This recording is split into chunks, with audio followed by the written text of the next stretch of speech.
하여 주시옵소서. 예수 그리스도 이름으로 기도하옵나이다. 아멘. 그저께 아프리카 케냐에서 문자 메시지가 왔습니다. SNS 카톡으로 왔는데 공인현 선교사님의 선교 기도 편지였습니다. 내용은 그렇습니다. 케냐가 지금 경제 사정도 안 좋고 또 정부의 어떠한 혼란함도 있지만 그런 가운데 하나님의 은혜 가운데서 600명의 학생들에게 매일 점심 그 식사를 이렇게 제공하고, 여기서 600명이라고 한 것은 렌토나이 공동체 300명의 학생과 그리고 파라나이 공동체 학생들 300명을 포함한 600명입니다. 그리고 또 특이한 것은 여학생들에게 생리대를 이렇게 또 제공해서 또 위생을 이렇게 또 돌보는 그런 사역도 함께 하고 있다고 하고, 이 600명의 아이들에게 복음적인 학교로서 이렇게 공부도 가르치고 또 성경도 가르치면서 하나님을 예배하는 그러한 신앙의 공동체로 세워가고 있다라고 그는 말을 했습니다. 척박한 빈들, 그야말로 그 누구도 찾아보기 힘든 그러한 빈들에 교회가 세워지고 학교가 세워지고 보건소가 세워지고 그 다음에 우물이 파지고, 그래서 많은 사람들이 그곳에서 하나님의 말씀을 들으며 예배할 수 있는 그러한 신앙의 공동체가 바로 광야에서 빈들에서 시작됐다는 사실입니다.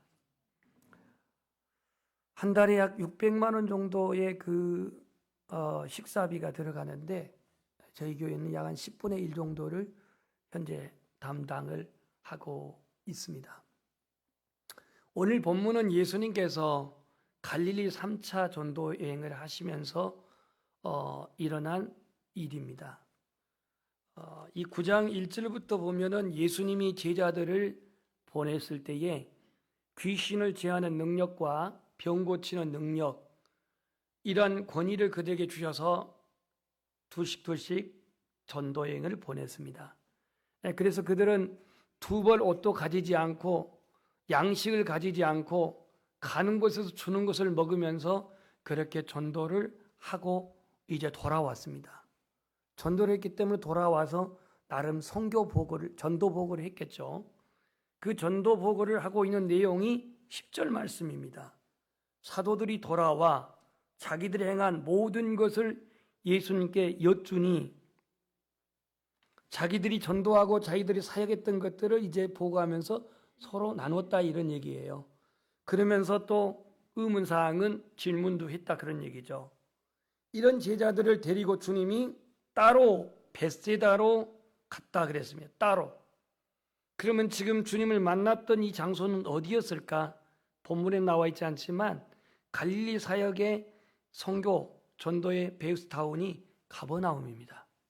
가버나움에서 이 모임을 갖고 이제 이 제자들과 다른 시간을, 조용한 시간을, 사도로서 앞으로 사역해야 할 것들을 좀 더 심오하게 다루기 위해서 장소를 옮겨가지고 벳세다라고 하는 가버나움에서 오른쪽으로 있는 동북쪽에 있는 그 마을로 이동했다, 이겁니다. 마가복음 6장에 보면은 배를 타고 이동한 것을 나와 있습니다. 여기는 이동 경로가 그냥 갔다고만 나와 있는데, 벳세다라는 이 마을은 어떤 마을이냐면 예수님의 수제자가 누구죠? 베드로죠. 그의 동생이 누구죠? 안드레죠. 베드로, 안드레, 그 다음에 빌립이라고 하는 이 세 명의 제자의 고향이 벳세다입니다. 벳세다. 이 벳세다라는 마을은 원래 이 로마의 그 황제의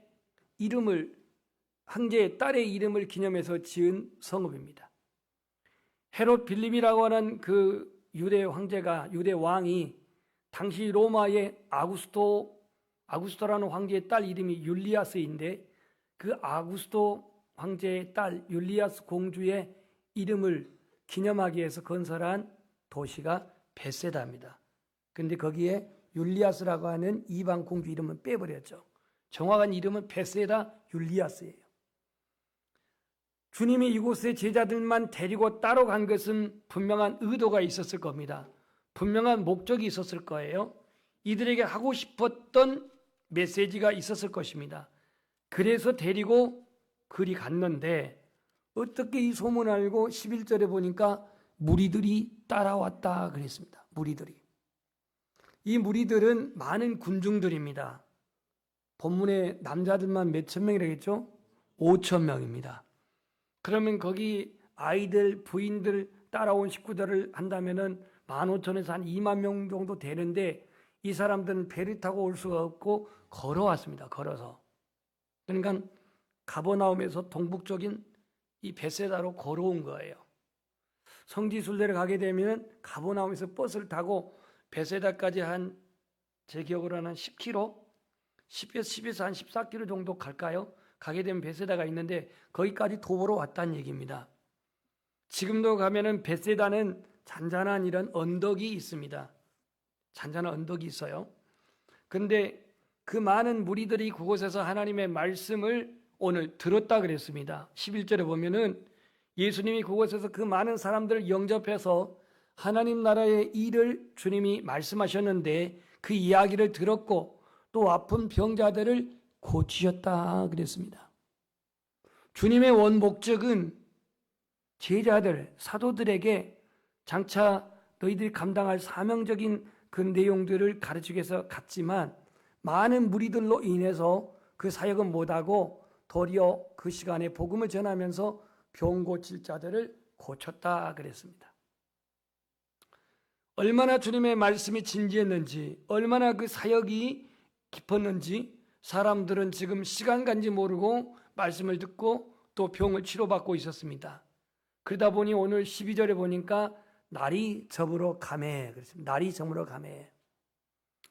날이 저물어 가매. 여기에 이제 문제된 게 뭐냐면 먹는 문제입니다. 배가 고픕니다.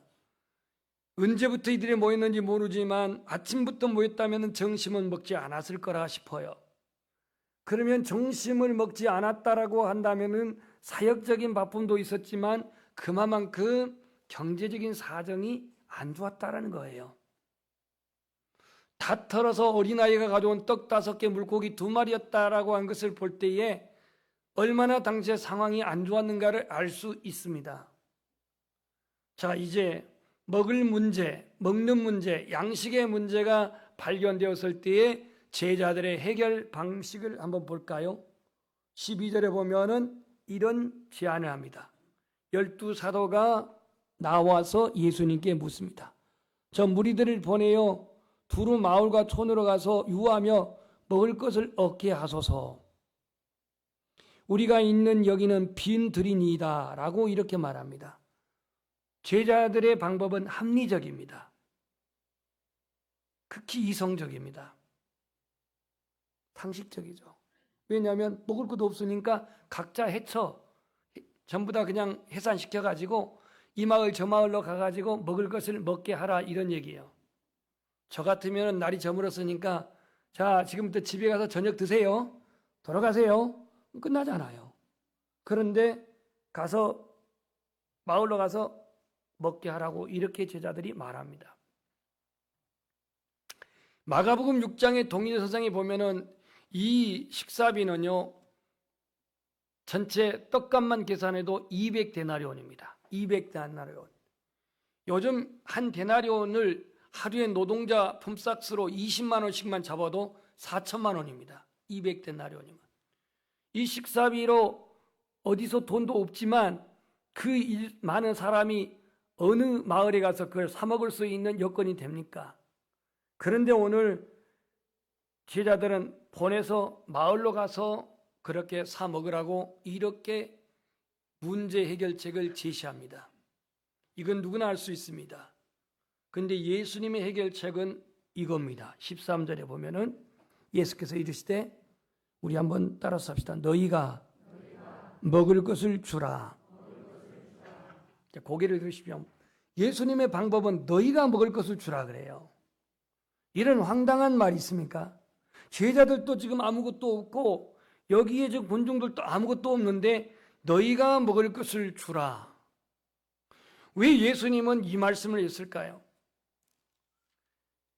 우리는 바로 전날에 제자들이 전도 현장에서 돌아왔어요.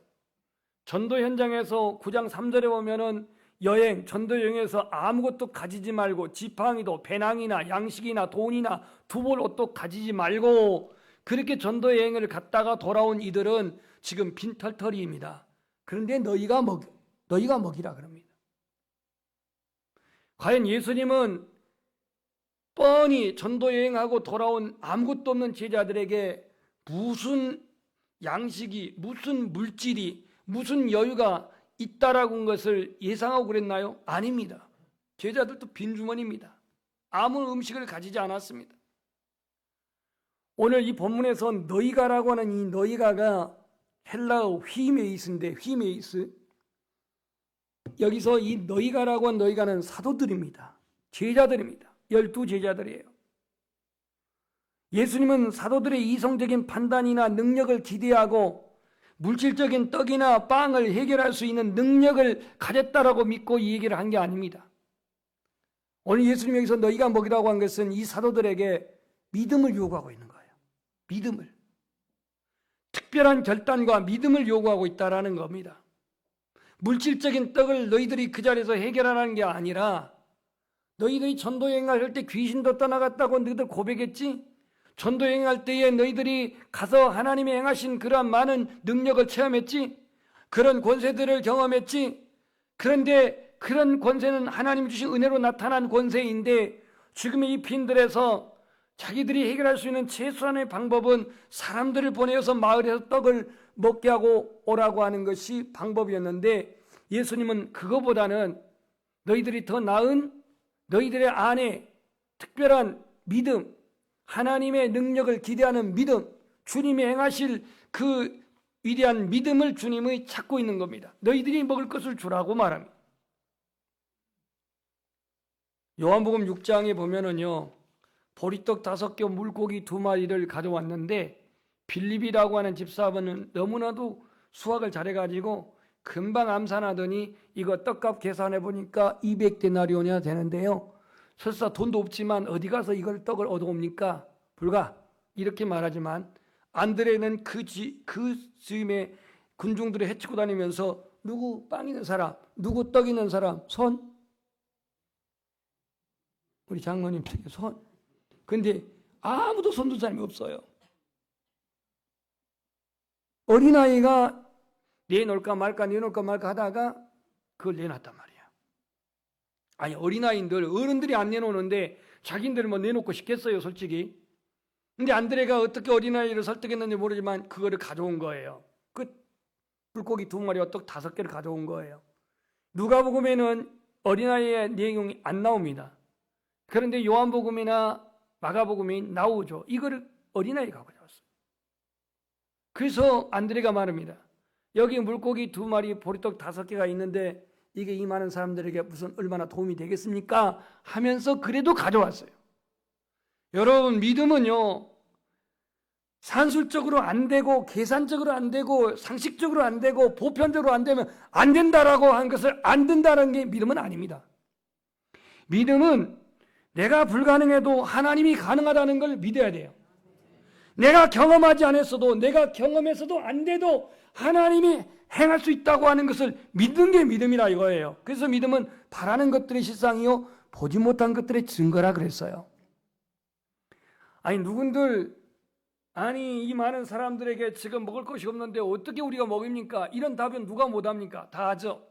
근데 예수님은 그냥 일반인 사람들처럼 그냥 못한 건 못한다라고 그렇게 하기보다도 그들에게 일말의 가능성을 찾는 믿음의 자세를 지금 주님은 요구하고 있는 거예요. 무엇보다도 이제 주님이 공생애를 마치고 승천하고 제자들 떠나게 되면 이 사도들이, 이 12제자들이 이 지상명령을 감당해야 되는데 너희들이 그동안에 전도하면서 병자 고치고 전도하면서 귀신이 떠나가고 이런 능력을 경험했다고 한다면 이 현장에서도, 이 빈들이라는 현장에서도 너희들이 믿음으로 생각할 수는 없겠는가? 지금 이걸 기대하고 있는 거예요.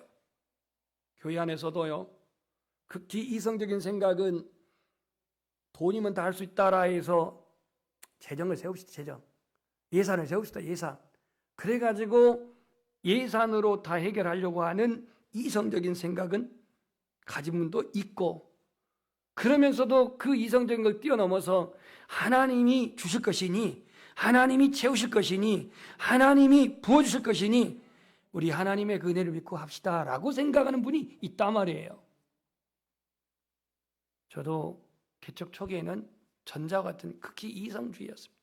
어쩌면 지금도 거기서 좀 벗어나지 못하고 있다고 해도 저희 어떤 진실한 마음인데, 이 이성적인 생각은 누가 못하냐 이거예요. 그래서 우리가 살아갈 때 때때로 우리의 인간의 이성으로 해결할 수 없는 막막한 상황이 올 때는 하나님 나에게 믿음으로 생각하고 믿음으로 행동하라고 하는 그 현실을 받아들이십시오. 너희 중에 지혜가 부족하거든 모든 사람에게 후히 주시고 꾸짖지 아니하시는 하나님께 구하라. 그리하면 주시리라.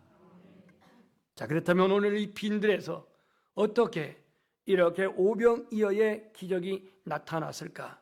오병이어의 풍성한 축복이 나타났을까? 아까 제가 케냐 얘기를 했는데 막막한 들판에 사자들이라든지 또는 가젤이라든지 당나귀라든지 또는 그 얼룩말이라든지 이런 동물이 왔다 갔다 하는 그러한 사파리 공원 같은 이곳에서 어떻게 학교가 세워지고 교회가 세워지고 또 보건소가 세워지고 우물이 파지고 이런 역사가 일어났느냐 이거예요. 바로 오늘 이 오병이어의 기적은 첫 번째는 믿고 순종함으로. 뭘 믿고 순종했냐? 여러분 어린 시절에 시제 모실 때에 떡을 얻어 먹으신 분들 오른쪽 눈만 깜빡깜빡. 장로님 안 얻어 드셨어요? 시제 모실 때? 얻어 먹었죠. 지금은 안 줘요. 왜? 먹으러 가지를 않으니까. 떡이 지천에 깔렸는데 누가 그걸 얻어 먹으러 갑니까? 근데 우리 어린 시절에는 너무 먹을 것이 없으니까 가요. 그 시제 모시 가면은 어느 부잣집에 이제 시제 모시 가게 되면요, 아이들이 한 줄잡아 한 100명은 옵니다. 그러면은 뭐야 그래요. 누가 그 시제 모신 그 집안에 어떤 아저씨가 와가지고 여기다가 떡을 담아오죠. 장로님. 그래가지고 하나씩 줍니다. 그때 주는 쪽은 찰떡이에요. 찰떡인데 이 바구니가 대바구니거든요. 전라도 서쪽에는 그 석작이라고 그러는데 거기다가 떡을 갖고 가지고 이제 줄 서는 이들에게 떡을 하나씩 둘씩 줍니다. 낯이 두꺼운 친구들은 하나 받고 입을 딱 씻고 가서 또 사가지고 또 받아요. 그걸 4번이나 한 간땡이 분위기들도 있어요. 그러면 아저씨가요, 1번, 2번은 그냥 봐줘. 근데 3번째 오게 되면 야, 이 새끼 아까 받았잖아 하면서 한 때립니다. 그래도 미운 놈 떡 하나 더 준다고 줍니다. 야박하게 거절하지 않아요. 근데 오늘 여기서 믿음의 순종은 뭐냐면 무리들을 50명씩 모이라고 합니다. 무리들을 50명씩 모이라고 그래요. 50명씩 14절에 보면은 때를 지어 모이라고 말하는데 지금 떡이 쌓여 있습니까? 아니죠. 아직 떡은 쌓여 있지 않습니다. 먹을 것 없어요. 근데 50명씩 모여 집합. 그러면은 이게 15,000명이 예를 들어 50명씩 모인다면 그 엄청난 인원입니다. 그런데 이들은 이 주님의 명령을 받들어 가지고 50명씩 다 때를 지어서 앉아요. 이게 순종이에요. 아마 주님께서 행하신 일에 순종하지 않았다면 아니 그런다고 별수 있어 지금 배고파 죽겠는데 왜 모이라 말아야 그냥 이럴 수 있겠죠. 근데 모이라고 하니까 이들은 모였단 말이에요. 그리고 오늘 그들이 모였을 때에 주님께서 그 떡을 가지고 하늘 우러러 축사하십니다. 축사. 뭐라고 기도했는지는 나오진 않지만 아버지야 감사합니다 어쩌고저쩌고 기도했겠죠. 하늘 우러러 축사하시고 16절에 보면 떼어 제자들에게 주어, 떼어 제자들에게 주어. 쌓아놓고가 아닙니다. 모아놓고가 아닙니다. 떼어 제자들에게 주어 나누어 주게 하라 그랬습니다. 여러분 여리고성을 돌라고 할 때 여호수아를 중심으로 해서 여리고성을 하루에 한 바퀴씩 7일째는 7바퀴 돌 때에 하나님이 여리고성을 한 반쯤 허물어 놓고 돌라 그랬나요? 아닙니다. 나아만이 문둥병 고칠 때에 물속에 들어가서 7번 씻으라고 했을 때 한 2번쯤 들어갔을 때는 한 반절 나았나요? 그러면 누가 안 들어가? 다 들어가지. 6번 들어갈 때도 전혀 이상 아무런 변화가 없었어요. 그러면 여리고성을 마지막 7째 날 7바퀴 돌 때까지 그들은 믿음으로 돌았고, 나아만도 믿음으로 했든지 어쨌든 간에 그는 7번까지 요단강에 들어갔습니다. 마지막까지 순종했을 때에 역사가 나타났습니다. 기적이 나타났습니다. 근데 우리는 마지막까지 견딜 수 있는 믿음이 너무나도 연약해요. 하나님의 말씀에 믿어지면 순종하십시오. 기적은 순종할 때 나타납니다. 하나님이 찾으시는 믿음은 보고 믿는 믿음이 아닙니다. 보지 않고서도 믿고 순종하는 그 믿음을 통해 하나님이 일하십니다. 하나님이 일하셔요. 12년 동안 혈우증으로 앓았던 여인이 좋다는 의사는 다 쫓아다녔지만 도리어 몸이 악해졌어요. 더 나빠졌어요. 치료비로 돈은 다 써버리고 이제는 더 기댈 것도 없어요. 어느 날 주님이 그 마을을 지나간다는 소문을 듣고 이 여인이 하는 결단은 뭡니까?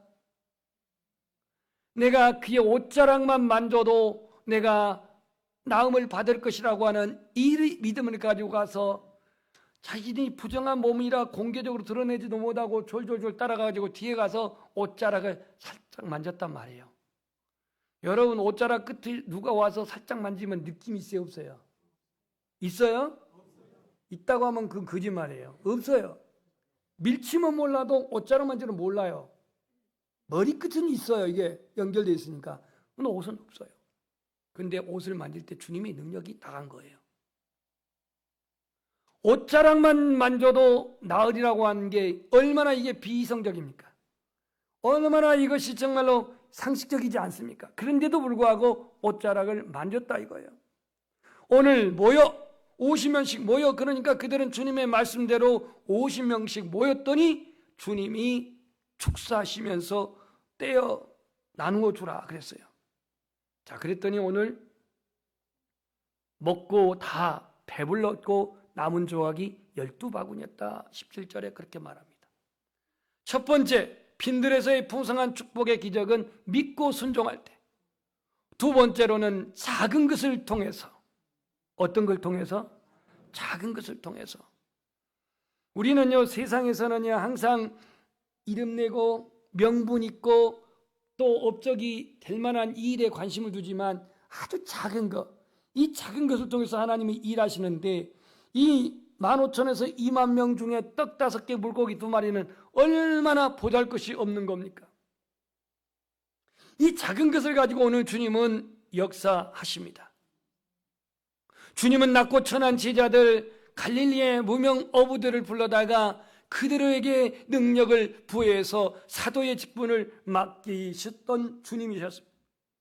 주님은 자녀들을 통해서, 당신의 자녀들을 통해서 일하시기를 기뻐하시는데, 오늘 제자들이 떡을 어린아이에게서 얻어온 것, 대표적인 제자가 안드레인데, 이 작은 것을 가져왔을 때 주님은 이것을 너무너무 귀하게 여기고 너무너무 소중히 여기고 너무너무 감사하게 하나님 앞에 기도하면서 축사했다라고 말하고 있습니다.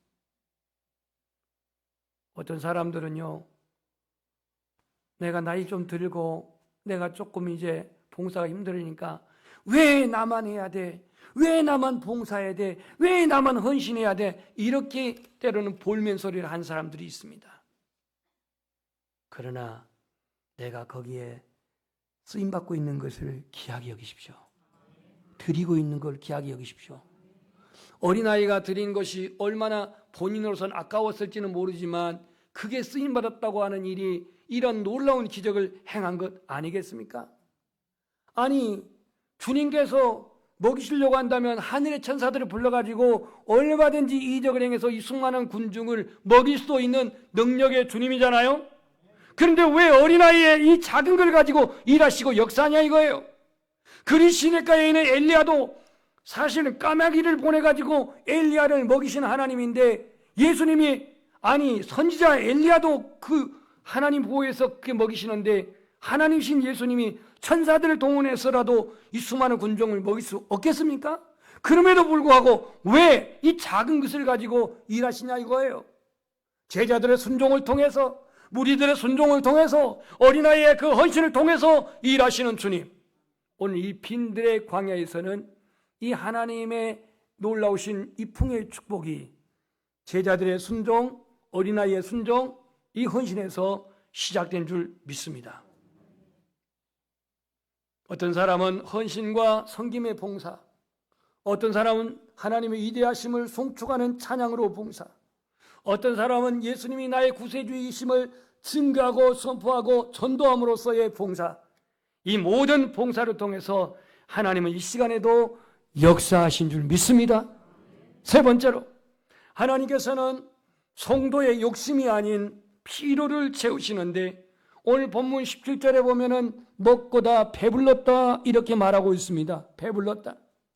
여러분, 이 빵이 무슨 요즘 크림빵도 아닙니다. 이 고기가 무슨 여러분들의 미각을 자극하는 그런 맛있는 고기도 아닙니다. 보잘것없는 안고도 없는 마른 빵이고 멸치보다 조금 더 큰 그런 마른 그런 생선일 뿐입니다. 그런데 이것을 통해서 배불리 먹였다, 이 얘기는 무엇을 말하고 있습니까? 우리는 하나님이 채워주심에 감사해야 되는데, 필요를 채워주심을 감사해야 되는데, 우리는 나도 모르게 욕심을 구하고 있을 때가 얼마나 많나요? 욕심.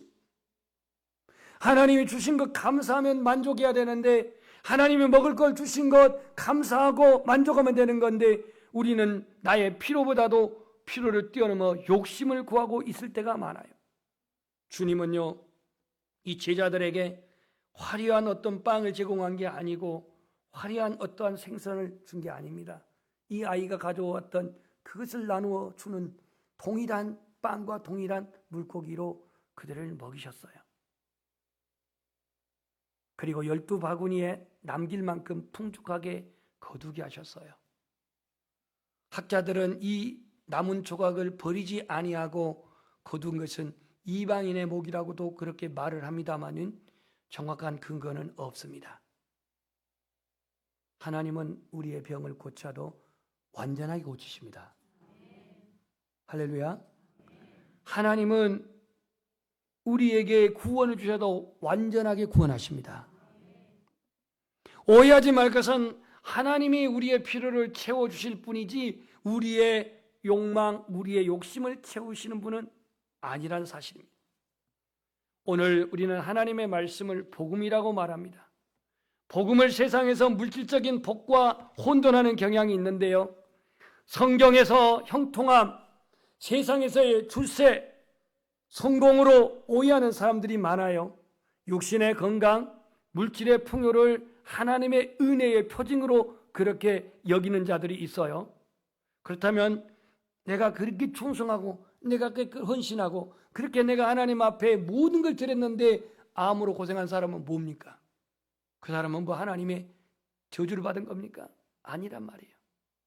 세상에서의 물질, 세상에서의 형통함, 세상에서의 출세, 세상에서의 성공함이 성경에서 말한 복으로 착각하지 마세요. 보잘것없는 보리떡, 비린내 나는 물고기, 이 빈들에서 주린 배를 채우시는 주님은 그 많은 군중들의 미각을 자극하고 그들의 어떠한 식성에 따라서 자기 만족도를 채우는 양식이 아니었습니다. 어린아이가 가져온 그대로를 그대로 그들은 그들에게 먹이신 거예요. 금주에 여러분들이 다시 민족의 설인 명절인 설을 맞이하게 됩니다. 생업이 힘들고 경제가 어렵다고 탄식을 합니다. 경제가 어려워서 직장에서 떡값도 못 받았다고 또 이렇게 열을 내신 분들도 있을 것입니다. 그러나 오늘 빈들에서도 주님은 제자들과 그 5천 명의 장정들과 어린아이들, 아녀자들에서 약 도합 2만 명에 가까운 사람들을 먹이신 주님이셨습니다. 아무리 지금 환경이 생업이 힘들고 경제가 힘들고 살기가 힘들다 할지라도 빈들에서도 줄이지 아니하시고 먹이시는 그 주님을 이번 이 명절 때에 함께 형제들과 나누시기를 축복합니다. 빌립보서 4장 19절을 보면 나의 하나님이 그리스도 예수 안에서 영광 가운데 그 풍성한 대로 너희 모든 쓸 것을 채우시리라. 불신자들은 살기 힘들다고 탄식할지 몰라도 우리는 이 빈들에서도 풍성하게 먹이시는 이 하나님의 은혜를 함께 나누는 은혜로운 복된 명절이 되기를 주님의 이름으로